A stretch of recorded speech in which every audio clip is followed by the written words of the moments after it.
All right, so I've been wanting a better welding table, work table, and so I wanted, something with like a half-inch plate. So I started, checking on prices for that, and that stuff is very expensive. And I found this little gem on Craigslist, and it's got a 1 1/8 inch thick plate on it, and it's you can see it's pretty rough. It's pretty pitted up, and and it's got this flame cut edge here that's just really rough and not square. The thing is, on this side's a little bit square, but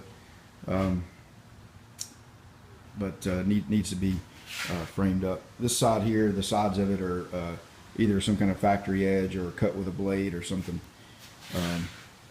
Anyway, we're gonna do some customizing on this and put some toolboxes on it and get things organized better, and and fix this thing up. So we'll show you what we do.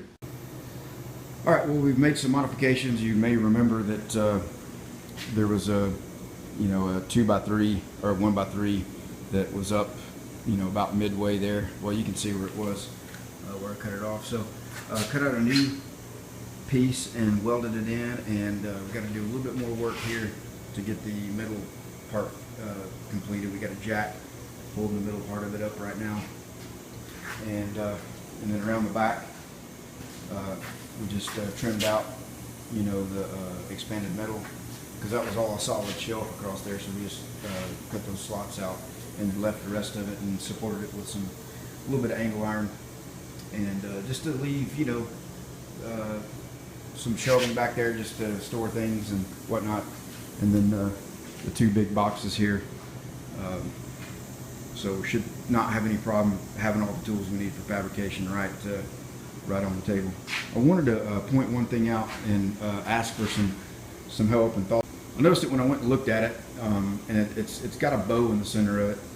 And when I cut this center support out of it, obviously it bowed even more, but I got jacks under it now, holding the top of it up, because it was definitely wanting to bow there. But you can see that with the level there, a little closer, you can see the gap. Pretty good bow in it. You see it comes back level there, and it comes back level there. So, and it doesn't go all the way across. It only goes to about maybe halfway or so. So I was gonna, use the jacks and stuff and jack this up, and then I was also gonna drill some holes, some 5/8 holes out there, and then use that, some of that 3/8 angle that I had before, and put like maybe 4 5/8 bolts and bolt that angle iron down just to, pull the bow out back up toward the center. And the holes have a dual purpose. I'm going to get some of those clamps that you use with a strong hand table that go in a 5/8 hole, so that you can clamp things down, whether they're out on the center of the table or the edge. So I'm going to put a few more of those holes in the surface there. Anyway, so I want to get a torch. I don't have an oxyacetylene set up, and heat this thing up, but I don't know which side I need to heat it on. Does it need to be heated from the underside or heated from the top side to get this bow that's in to come back up? So let me know what you think on that. All right, well, that's it. We'll call this part one. Got a lot more to do on this to get it all set up like I want it. Not crazy about these casters. They don't have locks on them, brakes on them, so I ordered some new casters, and going to get the welding cart set up on there, and just a ton of other stuff. So we'll call this part one and pick it back up next weekend.